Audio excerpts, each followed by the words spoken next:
Hello friends, welcome back to my channel. আমি তোমাদের সাথে আজকে একটা মজাদার চিকেনের রেসিপি শেয়ার করব।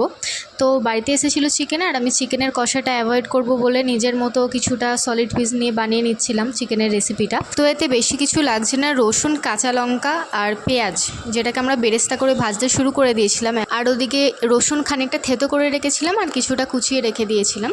আর চিকেনে দিয়েছিলাম লেবুর রস আর গোলমরিচ গুঁড়ো, ওটা দিয়ে আমি চিকেনটাকে মাখিয়ে রেখে দিয়েছিলাম। আর এদিকে দেখো, মা আর বাবার জন্য রেডি হচ্ছিল চিকেন কষা, সেটা মাই বানাচ্ছিল। তো এদিকে আমার বেরেস্তাটা ভাজা হয়ে গেছে, এটা আমি তুলে রেখে দেবো। আর ওই তেলেতেই ফোড়ন দেবো আমি দারচিনি, লবঙ্গ, এলাচ আর গোটা গোল, এগুলো ফোড়ন দিয়ে দেবো ম্যারিনেট করা চিকেনটা। কিছুটা পরিমাণ বেশি তেলেই এগুলো ভেজে নিতে হবে আমাদের, দুটো পিঠ ভালো করে।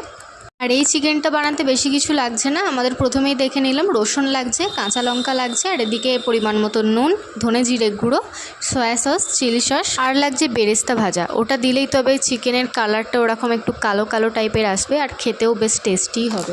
এবার চিকেনটা একটু হালকা ফ্রাই করে নেওয়ার পরে আমরা দিয়ে দেবো থেতো করা রসুন আর কাঁচা লঙ্কা। এটা বেশ কিছুক্ষণ ভেজে নিয়ে আমরা দিয়ে দেবো স্বাদ মতো নুন, ধনে জিরে গুঁড়ো, আর কিছুটা পরিমাণে দিয়ে দেবো লাইট সয়া সস আর চিলি সস। এরপর এই মশলাগুলোর সাথে বেশ কিছুক্ষণ চিকেনটাকে একটু ভাজা ভাজা মতো করে নিতে হবে।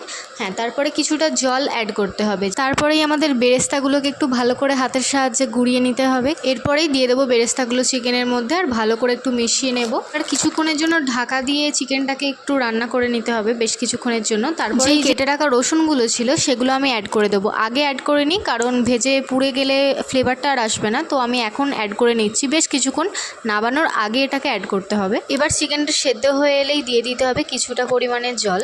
আর জল অ্যাড করার পর চিকেনটা দেখতে ঠিক এইরকম হবে। আর নাবানোর আগে আমি কিছুটা দিয়ে দিয়েছিলাম মধু আর একটু বিরিয়ানি মশলা। বিরিয়ানি মশলাটা যদি না থাকে গরম মশলাও দেওয়া যায়, তবে মধুটা দিতেই হবে। তবে একটু বেশ মিষ্টি মিষ্টি ভাব থাকবে, তার মধ্যে ঝালটাও থাকবে। চিকেনের এই রেসিপিটা তো আমার রুটি দিয়ে খেতে বেশ দারুণ লেগেছিল, তোমরাও ট্রাই করতে পারো। চলো, আজকের ভিডিওটা এইটুকুই। চিকেনের রেসিপিটা কেমন লাগলো অবশ্যই জানিও। টাটা।